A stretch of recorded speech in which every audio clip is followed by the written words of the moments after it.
Hey everybody, just going ahead and it's about 5 minutes till showtime. I thought I'd pop on, see if there isn't anybody who has some questions, a burning desire to have some questions answered that they'd like to get in right away about anger and ADHD. Again, I'm Alan Dobkin, and you can email me at add at LeftHandedLearning.com. Of course, come visit the website too. Just a reminder, in case you don't already think that I'm a med hound, but medication is not a last resort when it comes to ADHD. It is actually the frontline treatment that is by far the most effective treatment for ADHD, which doesn't mean that it is a miracle pill. Turns out that they ran out of miracle pills right before I found out I had ADHD, so no more miracles. Welcome. By all means, let me know what questions you have that you'd like me to answer. I'm actually going to take some notes, I think, during this show, because there are definitely some patterns in the questions.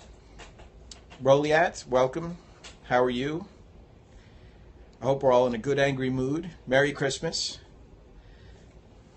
Good morning if you're on the other side of the world. But otherwise, just Merry Christmas, howdy, good evening, welcome. Thanks for joining. I'm pretty sure I set it up so that everybody can chat. So you're the clever, smart, lucky few who have tuned in to the pre-show show. And here's your opportunity to fire away with any questions that you might have that you definitely want to get answered during the Periscope. And you'll get some priority treatment there. Is anybody in Florida, by the way? Where are you tuning in from? Let's see here. Here's your guide. My eyes look like this if I'm looking at how many people are in the room, and my eyes look like this if I'm trying to see what my cat is up to. There we go. What type of Q&A? It is ADHD and anger, dealing with the anger that does come along with ADHD. I'm glad you asked. I just assumed that you had seen the promo from 20 minutes ago that I put out. Let's say my eyes do this when I'm trying to remember something. So you've got all these nice cues. You can see, you can kind of read my mind. But we're going to start in just a couple of minutes. But although, you know what? This is really good right here. So maybe we'll just welcome CMC. Where are you tuning in from? Bonus points if you're in Florida. Ocala. There we go. I was just in Sebastian, just returned, had a nice week vacation, and now that I'm back, I'm going to have another week vacation, but not really. I'm always working. Ha, ha, ha, ha. In case you haven't, you can email me at add at LeftHandedLearning.com. I'm repeating these things partly for the folks who are watching in replay. Hi, replay viewers. But the reason I'm bringing this up at all is because somebody had contacted me on Periscope asking for help dealing with anger. And if they had emailed me, I would have gotten that right away. And I'd have been able to help right away. So if you have any questions that we miss or anything, please do email me at add at LeftHandedLearning.com. That's the best way to get in touch with me. Better than Twitter, believe it or not. Welcome A2567. That's an oddly specific user ID, but welcome. Where are you tuning in from? Let's see. Couple of notes for you. imlhl.com. That's the short version. You can also just do LeftHandedLearning.com, whichever one's easier for you. And of course, as always, this Periscope, I have to beg for hearts. I'll do whatever you want. Pick my nose on live TV here. Stick my finger in my ear. Apparently hearts are the currency of Periscope, so please double tap your screen if you haven't and throw some hearts our way. Welcome Austin Lewis 93. Thank you. Couple of quick reminders. You may be wondering, do you have ADHD or somebody in your family? Maybe they do, maybe they don't. But the one of the key things, the only thing that you can count on when it comes to ADHD is that it is invisible and inconsistent. Monday could be a great day, and then Tuesday an absolutely miserable day. Wednesday in the morning could be great, then at lunch it's terrible, Then for some reason at 1:30, it's a great day. I look like I have ADHD. Apparently ADHD makes you handsome, folks. ADHD makes you handsome, and that's how he was able to tell. Thank you. Yes, I have ADHD. That's true. Let's see. Here, do bipolar people have a more likely chance to have ADHD? That is a great question. Okay, so my answer is a little unusual. What happens is most psychiatrists receive zero training in ADHD. And what that means is that if you have only a hammer, you are going to see everything as a nail. And so when a patient comes to a psychiatrist and says that they have problems, that they have mood swings, that they have times when they're high energy and they feel like they can take over the world, that sounds like mania. Welcome, Strand. And then they have times when they're down and they're depressed, and it doesn't seem like there's any reason for it, especially because sometimes the depression comes after a big success. You would think everybody would be elated and happy after a big success. When you have ADHD, it tends to be the opposite. Welcome, Quirrell.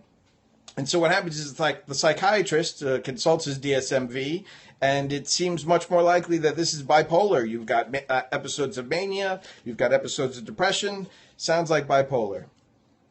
Is it 15? I think it might be 15. But the truth may be that it could be ADHD. ADHD is a more complicated disorder. You think it's overdiagnosed? It could be. I think it's underdiagnosed. I think that people who have ADHD but don't have any other issues or are able to cope, that they just get passed over, they don't get noticed, and they don't get diagnosed. It's only the ones who have ADHD and they have other massive symptoms. Again, in children especially, the children who get diagnosed are the ones who tend to be hyperactive and annoying to their teachers, because the teachers have to deal with that, and they report the problems to their administrators and to the parents, and then the child one day gets in front of a psychiatrist, and the psychiatrist hopefully knows what they're doing, or the pediatrician knows what they're doing. There certainly are some kids just being kids, but if you taught the kids that I have for the last 10 years, you would know that there are some who are more than just being kids. Definitely. There should be some kind of a child exchange program so that the skeptics on ADHD can get to enjoy some of the kids who have behaviors that are just off the charts, who love you. You know, it's amazing. It's one thing to have a student in your class who doesn't like you for some reason, who misbehaves and acts out, doesn't like your subject. It's a totally different thing when you're this child's favorite adult in the world, and they seek you out every day, even though you're not even one of their teachers, and they still can't sit still, and they still say rude things, and they are still impulsive, even though they think you're the bee's knees. Okay. Questions. Let me pause and get my breath while you let me know what your questions are. Did I answer your question about the bipolar well? Or fully? ADHD does tend to have comorbid disorders, which means that you don't just get the ADHD, you get something else that goes with it. A lot of times it can be a learning disability, dyslexia, being left-handed. Okay, good. 504, is that your area code? Is that why there's a 504 on there? Or is that 504 as in a 504 plan or an IEP? Do I think it has anything to do with our food? Well, from my personal experience, I can tell you that eating a crummy diet makes my symptoms worse. It makes me have more mood swings, more ups, more downs. But that no matter what I do with the diet, the diet helps me get improved this much, and medication helps me like this much. Pesticides, hormones, GMOs, those all could be a factor. It's one of those cases where it's hard to know because we don't have like a tribe of people who eat only non-modified foods that we can do a comparison with. How much of a factor? One of the things that's interesting is it could be epigenetic in nature, meaning that what the mother eats during pregnancy may be a big causal factor. Unfortunately, we just don't know, but we do know that there are these baskets of symptoms that are very disruptive to people's lives, and they need help dealing with it. And anger is a big part of that. Let's see, it's 8:04 now, so I'm going to chit-chat for another couple of minutes, and then I'm going to get into the anger. So any unusual questions that you want to ask, now's a good time. Yes, we have multiple cats. This is my home office. My little cat Biba is very happy with her Christmas present, which was a new scratching toy and catnip, and she's curled up over there. So if you hear any funny sounds, it's probably her.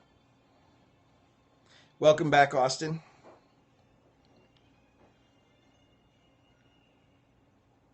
Let's see, is anybody, I am curious, did anybody tune in because they saw the Instagram? Do you have ADHD? Good question. Hard to know. You might.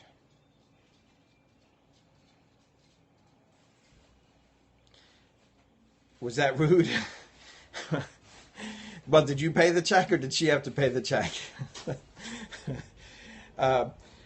It's tough. I know that one of my most difficult students had bipolar for real. I think that's one that's maybe overdiagnosed. My favorite movie, it's got to be Groundhog Day, the one with Bill Murray. You paid and bounced. Well, there would have been nothing wrong with staying for the date. Maybe she was just teasing you. One of the rules of dating is that everything a woman does is a test. But by all means, it doesn't mean sticking out that first date doesn't mean you're obligated to a second one. And besides, you could have maybe gotten a great story out of that. Toast. I had toast with a lot of butter and coffee. Today we came back from Sebastian, and so I had to spend my morning quickly packing up the car. Well, it was whole wheat toast, and the butter is healthy. By the way, I am a very good example of the person who says, do what I say, not what I do. I don't eat the best diet. I don't get as much exercise as I should. I'm a fat, lazy American. Sorry. I don't play an instrument. And I don't sing well. What about you guys? What instrument do you play? All right. So when it comes to anger and ADHD, I guess there's three main categories to talk about. The first one is fishing with Jeff Gordon. No, I didn't. That was the author. I was with the author of Game of Thrones, George R.R. Martin, who's often mistaken for the Gordon fisherman. There's three kinds of anger that usually crop up around ADHD. The first kind is being angry that you're stuck with this diagnosis that's a lifelong diagnosis that is going to mess with your life in various ways. And that's a totally reasonable response. The second one is the impulse control issues that come with ADHD, which lead to but you're great at distracting me. But there's the impulse control issues that lead to exaggerated outbursts where the reaction just does not match the situation. So something that might be a little annoying or a little upsetting feels like a train wreck, and the response is just through the roof. Welcome, Michael. Welcome. And welcome to you replay viewers, by the way. Again, just a reminder, you can contact me directly at ADD@LeftHandedLearning.com, and I do answer all those emails. But so you've got three kinds of anger. You've got anger at the condition that you have this lifelong disability. You've got anger where it is an over-the-top response to what would be maybe just an annoying situation to somebody else. And then the third kind of anger that you get is this rejection sensitivity that seems to come along with ADHD. I was friends with a fellow, we'll say his name was Eric, and I was friends with him for about 3 days because that was all I could last. This was before I became a teacher and an expert on ADHD. He was a great guy. He, was charming, funny, fun to hang out with, was interested in a lot of things, had a passion for baseball, had the vision and the dream of owning his own team. But his rejection sensitivity was so high that the smallest rejection, I have no idea about the interracial relationships, but we're talking about anger. But his rejection sensitivity was so high that he had intentionally wrecked 3 cars. He, was constantly being kicked out he was being kicked out of roommate situations. He'd start dating a girl, and then if she didn't text him back right away and it wasn't fast enough, then he would just explode. That's cool. Welcome. You're welcome to hang out and try to understand my English. Welcome, Katie. We're talking about ADHD and anger. Is there a holistic or therapeutic way to deal with it? Absolutely there is. Eric, he would be if he even remembers me. With holistic, these methods, if they were fantastic, then they would be selling through the roof. You do. I'm not too surprised, but welcome, Katie and Dracula. The holistic methods, again, this is just from my experience and what I've read. I've seen anecdotal evidence that they help about this much. I've seen medication help this much, transforming lives. And I'm not here to push medication. I'm here to help fill in the educational component, because a good treatment plan isn't just getting the right pill. A good treatment plan involves getting educated, learning the coping techniques and the strategies, and then having a system to help you get back on track when you get off track. So just for example, the things that I've noticed have the biggest impact on my ability to handle anger and to manage my impulses, besides taking my medication and being on a schedule, is getting enough sleep and exercising. Not even eating. The eating part is minuscule compared to that. If I'm getting enough sleep, I am so much more pleasant to be around. And if I'm exercising, I can be so mellow. And, you're talking to somebody who normally isn't very mellow. But the exercise and the sleep are such key components that they lay the foundation for how your day is going to go, for how your week is going to go, for how much emotional resources you're going to have at your disposal. Laughter is the best medicine. I've heard that, and that's why I tell a lot of jokes, because laughter is great. That's my go-to move. Now, so we've got 3 kinds of anger. You've got anger at your disability. You've got anger at the people who are disrupting, and so your response is over the top. That's more of an impulse control. And then you've got your rejection-based oversensitivity. Those are the 3 that come with the ADHD. The impulse control, you're going to be laying the foundation for that and the groundwork way ahead of time by setting yourself up for success. So I'm not gonna read Austin's comments, and I'm gonna ignore his questions, because that's gonna help.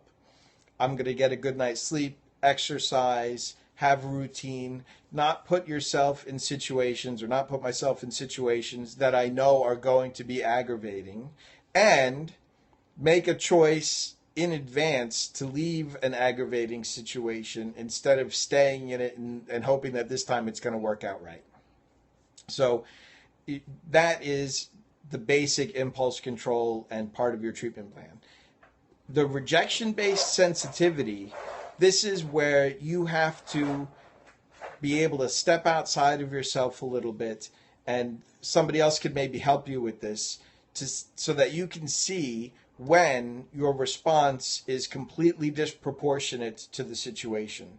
So you're reacting as if it's a level 10 disaster, but in reality, it's only a 1 or a 2. And unfortunately for us, we just don't have that capacity sometimes to notice, wait a minute, maybe I'm really overreacting here. So you need to have somebody who's kind of on your team who can give you feedback on what your behavior looks like to the outside world. Unfortunately, having ADHD is just a different way of being. And if everybody was like us, or if like 80% of the population was like us and only a small minority were the folks who think normally and respond normally, then we would be the normal ones, and they would be the ones saying, I don't understand why I'm not fitting in with the rest of the world, and how come everybody's not catering to me? Instead, we're the ones who are stuck in that situation. So you want to get somebody who can help you recognize when your response is disproportionate to what's going on. And sometimes just acknowledging that that you're overreacting for yourself internally. By the way, if you also think Austin is being annoying, just go ahead and double tap the heck out of that screen so we can see.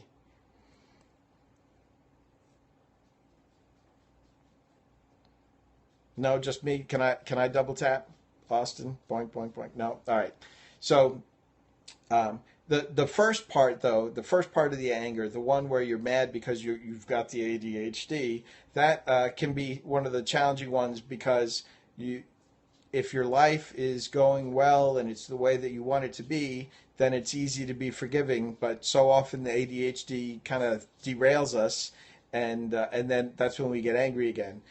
The key thing there is not to take it out on the people around you, and not to take it out on the people who you care about.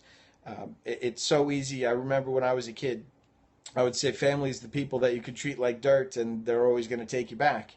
And that's only true for so long. I want to pause here and drink, and I want to see what kind of questions you might have. By the way, hi, Katie.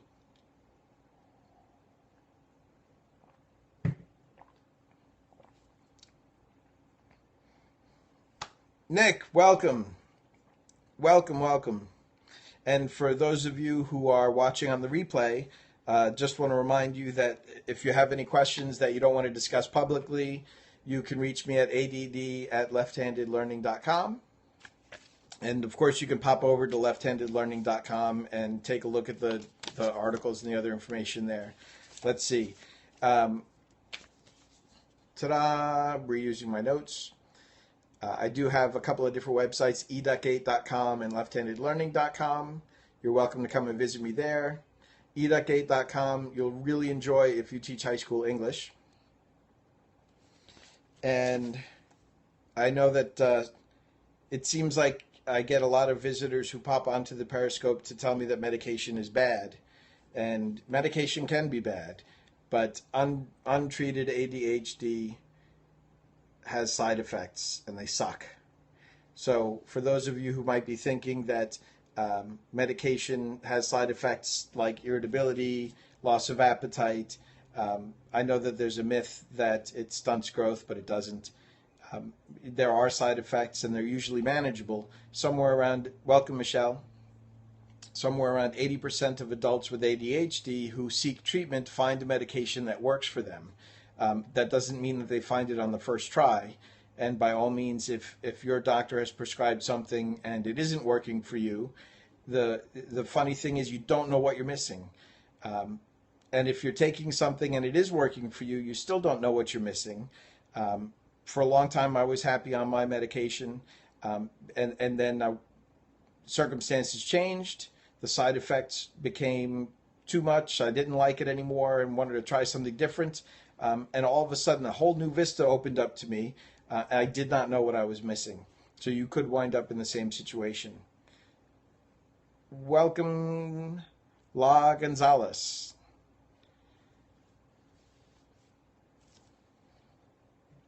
We're talking about anger and ADHD. And I was saying that there's three kinds of anger that usually come up with that. The first one is being angry, feeling angry about the condition itself, being stuck with this lifelong disability that half of the population doesn't even think exists. Then there's the disproportionate response where you impulsively lash out when something that's maybe a little annoying, but it's a 1 or a 2, but to you it feels like a train wreck, and so the response is disproportionate to the situation.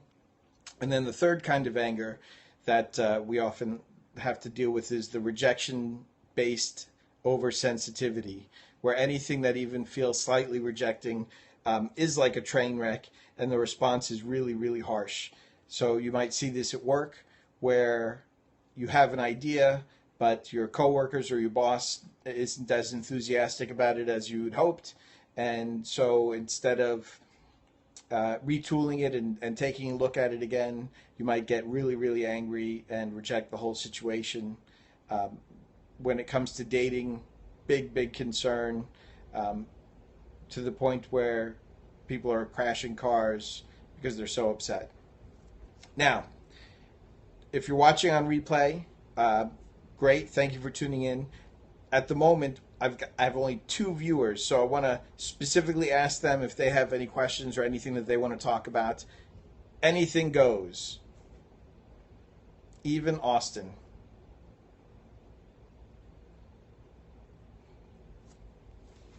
Nope. Okay. So I do have a resource for everybody.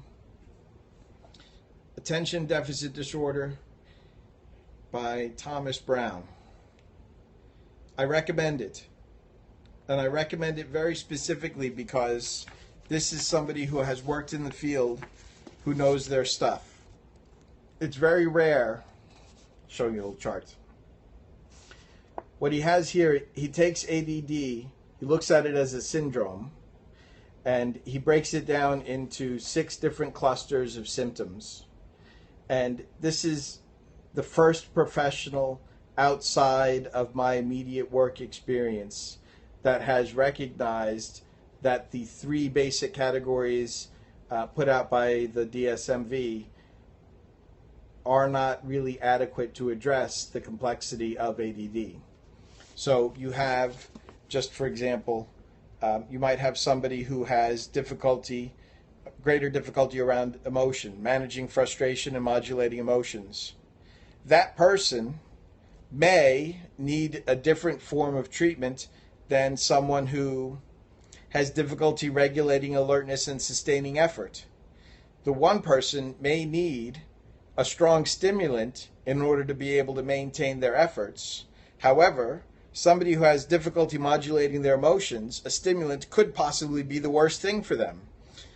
So this is a very good book. It is a bit clinical. It is not exciting like I am. However, it is full of good information. Again, it's Attention Deficit Disorder by Thomas Brown. And if you don't want to read the whole thing, which, by the way, if you have ADHD, you probably won't read the whole thing, this great chart is right there on page 22. And there's a description of each of those.